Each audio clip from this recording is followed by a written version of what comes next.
আসসালামু আলাইকুম everyone, welcome back to my channel baking and cooking art. আজকের রেসিপিতে থাকছে আস্ত মুরগির রোস্ট কিভাবে তৈরি করবেন সেটা।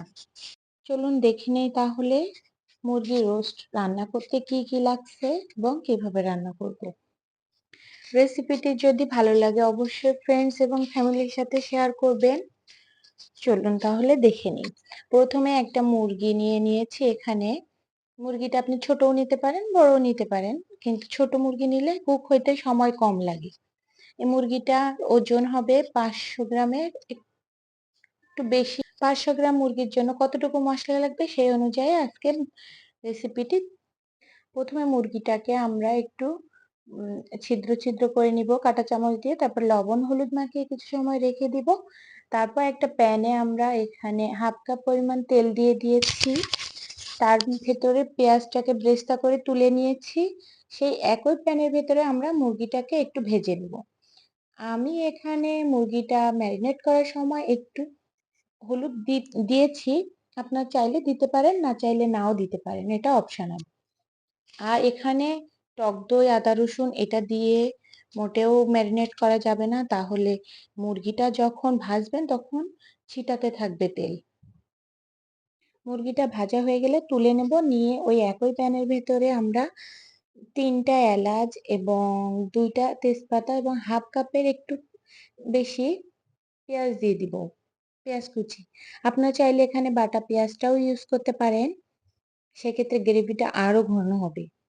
তারপর 1.5 টিস্পুন আদা রসুন বাটা দিয়ে দিব এবং 1 টেবিল স্পুন বাদাম বাটা দিয়ে দিব।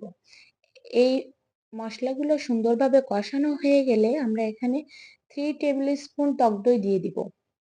টক দইটা ভালোভাবে মশলার সাথে মিশিয়ে নিব। বারবার নেড়েচেড়ে মিশাতে হবে যেন টক দইটা ছানা ছানা না হয়ে যায়। তারপর এখানে আমরা রাঁধুনির যে মশলা আছে, রোস্টের মশলা, সেটা এর ভেতরে দিয়ে দিব 2 টেবিল স্পুন। এটা আমি 500 গ্রাম মুরগির জন্য দিয়েছি। আপনারা যদি বেশি মুরগির জন্য করতে চান তাহলে একটু বেশি দিয়ে দিবেন মশলা, আর যদি আরো ছোট মুরগি হয় তাহলে আরেকটু কম দিয়ে দিবেন। তারপর মশলাটা সুন্দরভাবে কষানো হয়ে গেলে তেলটা উপরে উঠে আসলে আমরা লবণ দিয়ে দিব। লবণটা বুঝিয়ে দিতে হবে, কারণ আমরা মুরগিটা ম্যারিনেট করার সময় লবণ দিয়েছিলাম এবং ভাজার সময়। তারপরে মশলার ভেতরে আমরা মুরগিটাকে কিছু সময় কষিয়ে নিব। কিছু সময় কষানোর পরে হাফ কাপের মতো দুধ দিয়ে দিব। দিয়ে মুরগিটাকে আরো ভালোভাবে কষিয়ে নিব। মুরগিটাকে অবশ্যই ভালোভাবে কষিয়ে নিতে হবে। ভালোভাবে কষানো হয়ে গেলে এবার আমরা ঝোল দেওয়ার জন্য 1 কাপের একটু কম আবার দুধ দিয়ে দিব। আপনারা চাইলে এখানে পানি আর দুধ মিশিয়েও দিতে পারেন। এখানে নারকেলের দুধও ইউজ করতে পারেন, সেক্ষেত্রে টেস্টটা আরো ভালো আসবে। তারপর দুধটা দেওয়া হয়ে গেলে কিছুটা পরিমাণ পেঁয়াজ ব্রেস্তা দিয়ে দিব, 3টা আলু বোখারা দিয়ে দিব। তারপর এটাকে ঢেকে প্রপারলি কুক হওয়ার জন্য রেখে দিব। তারপর এটাকে কিছু সময় পর পর উল্টে দিতে হবে যেন দুই পাশ সমান হয়ে যায়, সমানভাবে কুক হয়ে যায়। তারপর এর ভিতরে 1 টিস্পুন চিনি দিয়ে দিব এবং 1 টেবিল স্পুন ঘি দিয়ে দিব।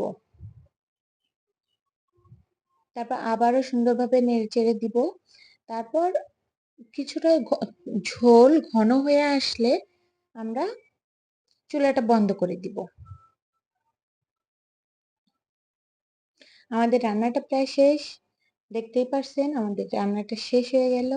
রান্না শেষে তেলটাও উপরে ভেসে উঠেছে কিছু সময় ঢেকে রাখার পরে। এবার পরিবেশন করার জন্য একটা প্লেটে তুলে নিলাম। মাশাআল্লাহ, দেখতে অনেক সুন্দর হয়েছে, খাইতেও টেস্ট ভালোই ছিল। আপনারা এইভাবে চাইলে ট্রাই করে দেখতে পারেন। অবশ্যই দেখলে জানাতে ভুলবেন না কমেন্ট করে কেমন লাগলো রেসিপিটি।